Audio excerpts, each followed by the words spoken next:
Hej och varmt välkomna till ännu ett fullsmetat avsnitt av Jakt. Hej. Hej. Vad kul att du är här. Ja, så det här ska bli kul. Det här är någonting utöver det ordinära. Vi är på Ringsö utanför Studsvik kan man säga. Mm. Vad har vi här? Här har vi dov. Här har vi dov. Brutalt med dov. Ja. Det är i särklass en av de finaste dovviltstammarna som finns i Sverige.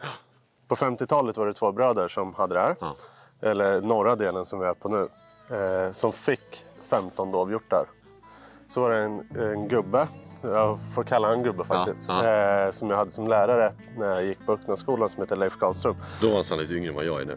Ja. Som har förvaltat den här fina stammen. Ja. Så i dagsläget så finns det 500 dov ungefär. 450-500 dov på den här ön som är 800 hektar. Och då kan man ju räkna ut själv. Vi väntar ju på ännu en båtlast med folk. Vi åkte med första båtlasten. Vi som är hundförare fick upp lite tidigare än alla andra och jobbade lite hårdare än alla andra. Men snart kommer ju för första gången ever hela Jakt var på en och samma jakt. Pierre, Kalle Dreyer, Nanne Beiner, alltså du, jag. Du, ja. Va? Och du ska gå med hund? Jag ska gå med hund första på såten och sen så får jag stå på pass andra. Ja, vi turas om. Jag har ju varit här en gång innan. Då var det lite gäster här som inte ville vara med på film. Så jag fick inte filma, men jag smygfilmade lite på pass. Det finns ju ett gammalt avsnitt, ni som hänger med och kollar på noga har sett när jag sköt min första skovel. Och du var här. Mm. Och större finns det? Japp. Betydligt större? Ja. Det var någon som sa Markoolio ska vara med. Markoolio? Ja. Sveriges bästa reggae-musiker. Sveriges enda gangsterrappare. Ja, exakt. Enda riktiga gangsterrappare. Ja, men nu kör han vi. Och Danne får slåss om det. Finnarna mot förorten. Jaha, är du nervös? Det ska ju vara otrolig jakt här. Ja, men alltså jag är spänd. Alltså jag är nästan alltid spänd inför jakt. Jag är inte så här cool och tuff och liksom så här helugn. Jag är alltid så här spänd, sover lite sämre. Och så. Ja, jag sov skitdåligt. Gjorde det? Ja. Vad har vi för något som är skjutbart idag? Det som är skjutbart är skovel och smalhind och kalv. Och gris. Ja. Så inga stora hindar. Vet du skillnaden? Nej, ingen vet skillnaden på hind och smalhind. Tänk dig att kalvarna är väldigt korta i ansiktet, kan du tänka dig. Ja. Och hindarna blir liksom längre i nosen. Ja. Och smalhindarna är någonting mellanting. Så om du har referens, så du har flera djur i gruppen, så ser du en hind som är lång i näsan. Och så ser du en annan som är kortare. Ja. Du vet att det är den du ska skjuta. Alltid kortaste nosen. Alltid kortaste nosen. Ja. Kortast nos, de börjar Men på. om de kommer liksom lite trippandes, Ja. då, det sista djuret eller? Nej, det kan vara farligt för det kan komma en stor hind även på slutet. Så korta i nosen som möjligt. Ringsö är ungefär 800 hektar stor. Det här är norra delen som jag har då. Och så finns det södra delen som Nils Kjellberg har. Första såten ligger här borta. Det finns kanske idag 450 någonstans dovhjortar på ön. 450-500 kanske. Ja. Säkerheten säger att det ska inte kunna hända någonting. Så det är tillåtet att skjuta åt alla håll. Men sunt förnuft. Ja. Det är det som gäller.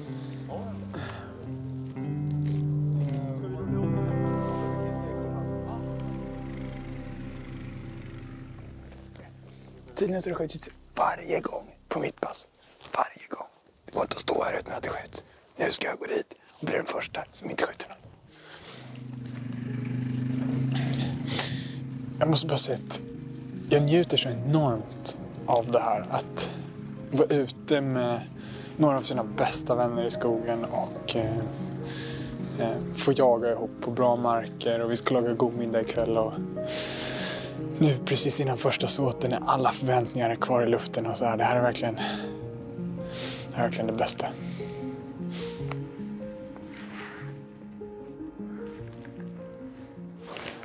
Vi är på en helt magisk plats. Det är skovel idag. Det blir skoveldamm. Som ni ser så har vi ett öppet och fint pass med bra kulfång. Så att det är ganska liksom lätt att vara passkytt på ett sånt här pass. Du behöver egentligen mest tänka på att sortera ut rätt djur och försöka skjuta så bra som möjligt. Och såklart att inte skjuta i silhuett rakt upp på det här berget, men det kommer vi inte göra, utan vi kommer släppa ner dem ut här. Så att provsikta. Se till så att punkten är lagom stor. Och sen så är man redo. Först kommer de bara släppa en tax. Jag tycker att det är så mysigt, för jag är verkligen uppväxt med att jaga med en tax som springer runt och driver i skogen. Det mår jag väldigt bra av. Så att hoppas att taxen får upp och att den kommer hit helt enkelt.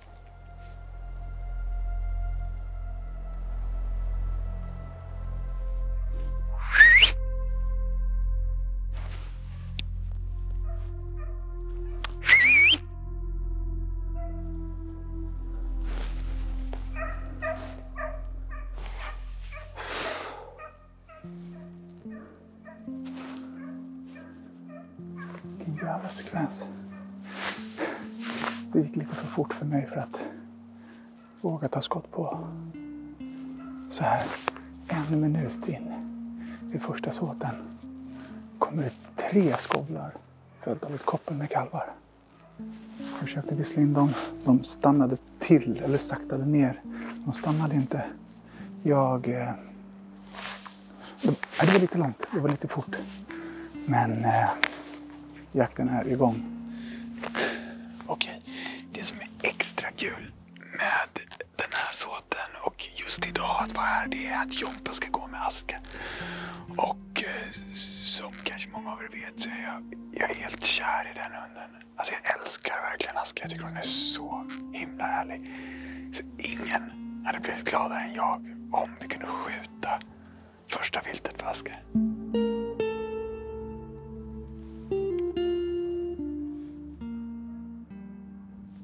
Okej, så taxen gjorde 1 drev.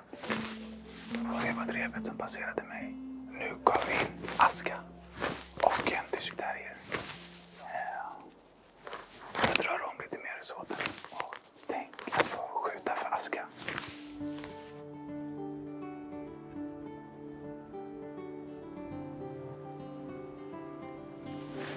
Det verkar som att Aska driver 3 stycken skavlar mot mig. Då ligger ju alla 3 och någon gång vidare. Upptag på båda hundarna. Nu driver Aska. Kom igen. Storskavel kommer först. Nej, det var inte så stor. Aska, helvete. Älskade Aska kom. Hon kom som ett jävla spjut. Det gick otroligt fort för både skavlarna och Aska. Jag tror inte de var tillräckligt stora här inne. En ensam kalv.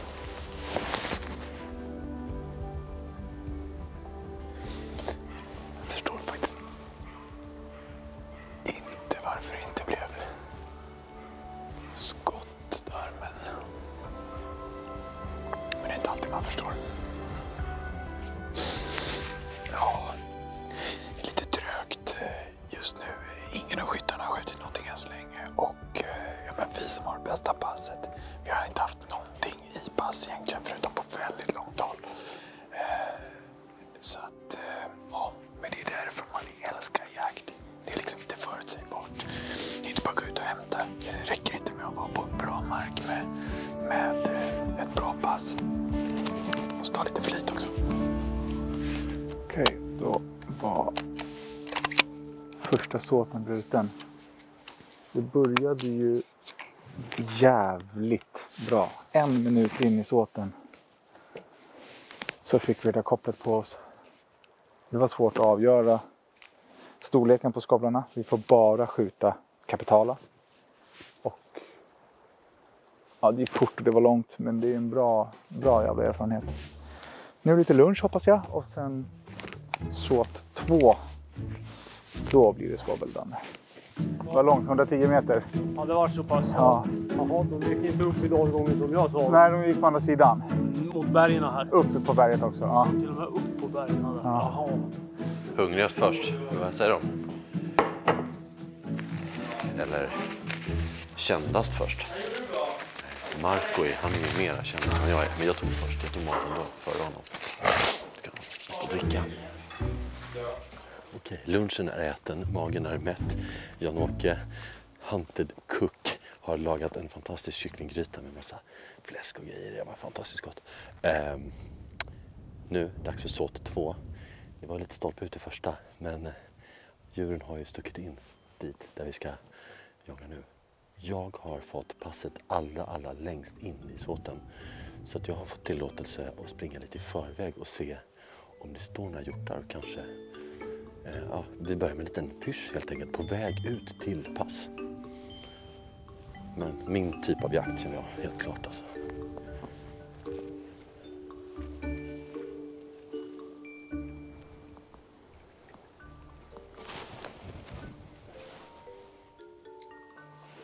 Där är de. Det är 180 meter. Oj, här är ganska många.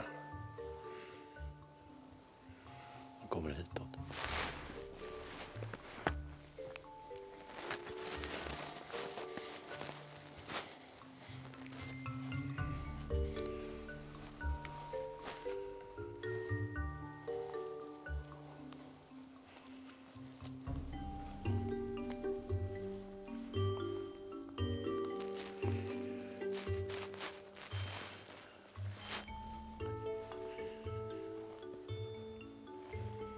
Man har båda huvudena nere och betar just nu. En sticker upp huvudet här nu.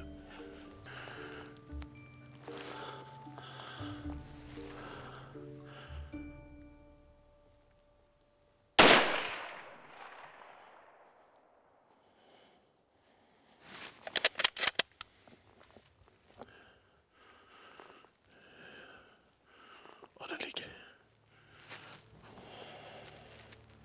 Ja, vad kul. Liten pysch mitt i drevjakten.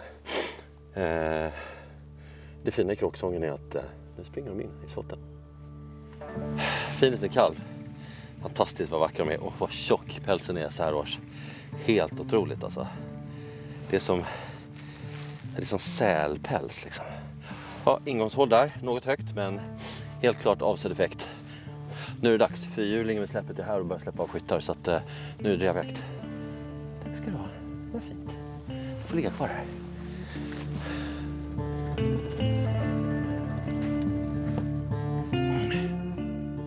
Jag får rapporter på radion om att Jomper har skjutit en kalv på sin lilla pyrsch.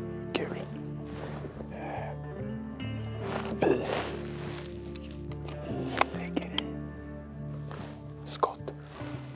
Smyger upp för det här berget. Förhoppningsvis så kan det stå bakom. Det blir en liten byttepyrsch för oss också. Och sen kommer såten dra igång.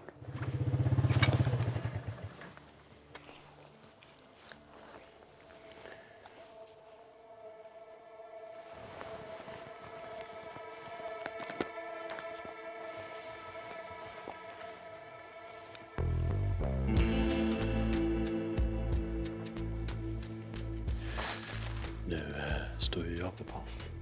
Så Aska får gå med en av de andra hundförarna. Han som heter Dennis. Och det är jättekul att de får jaga lite. Så han fick börja med att ge lite mat. Skapa lite extra bra, starka band. Och så hon fixar en liksom liten sån påse med Prima Dog och blötfoder.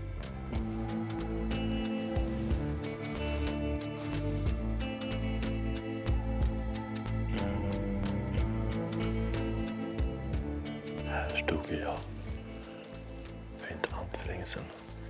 Precis här och sköt den där magnifika skollen ungefär 45 meter ner mellan tallarna.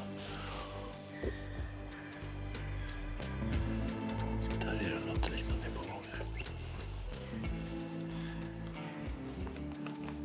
Kom till farbror Jompen. Det kom...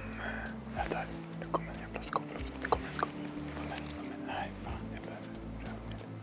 Gick in på samma ställe där skavlarna gick in förut i det där täta.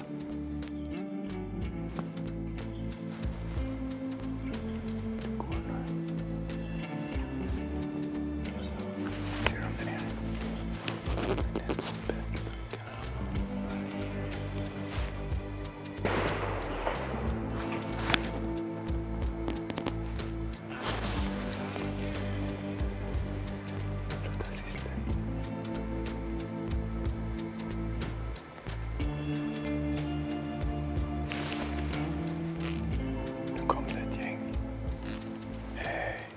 kalvar och en spets. Jag fick bara lägga på ett av djuren. Och det var en spets. Och den ska vi inte skjuta.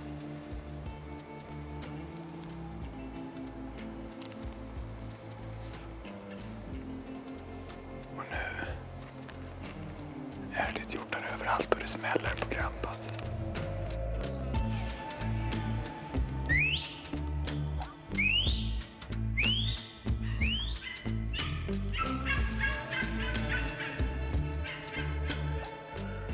Ja, det var ju kul. Dreven hållit på med ett par, 30 hjort ungefär och tyskterriern. Så vi gick ut, kom i ryggen på Danne och Kalle tror jag. Och sen kom det förbi oss. Jag trodde att det skulle komma här nere men tyvärr så kom det på andra sidan så jag kunde inte skjuta. Sveriges mest kända finne, Markoolio, sköt just en kapitaldov. Gratulerar Marco. Cool. Så jävla kul. Det har liksom gått gjort runt omkring oss mer eller mindre hela såten. Men det har alltid varit på 80-90 meter. Och det är ganska tajt där. Och man vill att det ska bli rätt djur. Man vill inte skjuta rakt framifrån kanske. Ja, men ni vet.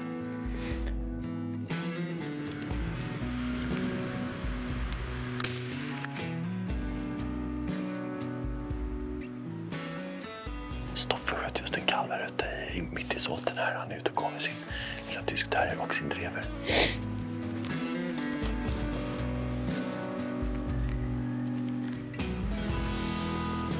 Ja, Kristoffer här.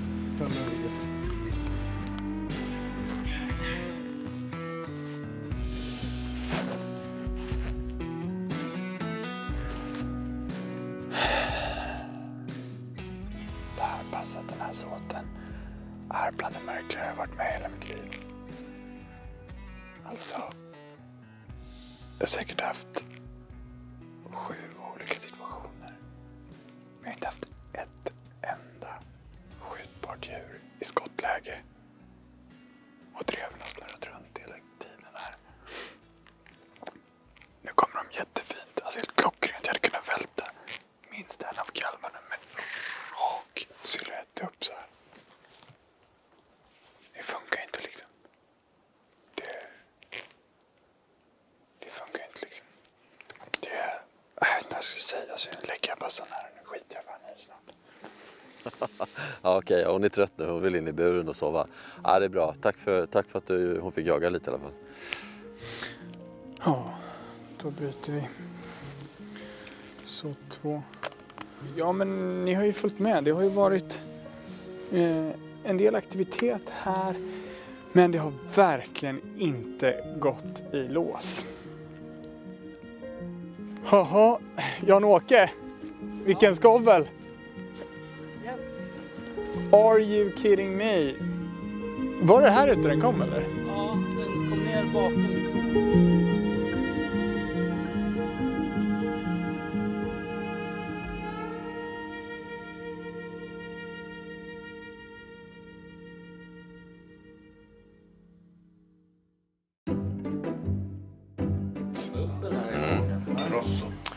Max och Jan-Åke, tack för en fantastisk jaktdag. Vad härligt det var. Tusen tack. Skål.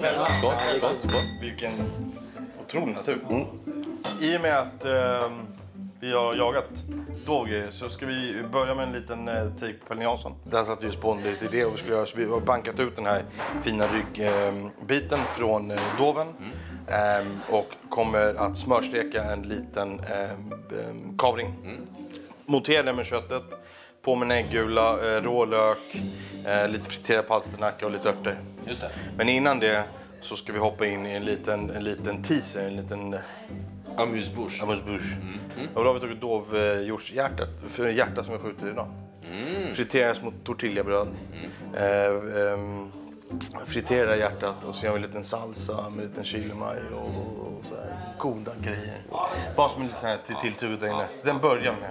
Sen kör vi Pelle Jansson. Och sen så kör vi racksen på dovhjort. Och det är inga konstigheter för det är liksom det är ryggbiten och vi har sparat revbenen. Och nu fick vi inte chansen att ha revbenen på alla djuren. Och så är det ibland när det skjuts som det skjuts. Ja. That's it. Ja, men bokskott är bokskott och då ryker ju lite revben då. Exakt. Och det tänkte jag göra en klassisk röst i. Alltså riven potatiskaka som vi kör i en panna med en rödvinssky och lite friterad brysselkål. Simpelt, enkelt. Vi går lite mer classic idag. Kristoffer, ta för det där. Jag måste äta en kameran. Det är riktigt. Hörni, tack för att ni kollade och... Glöm inte att prenumerera. Du kan ta kort, det är okej. Glöm inte att prenumerera, eller vad sa du Pierre? Glöm inte Ja, just det är han sa. Så, nu äter vi.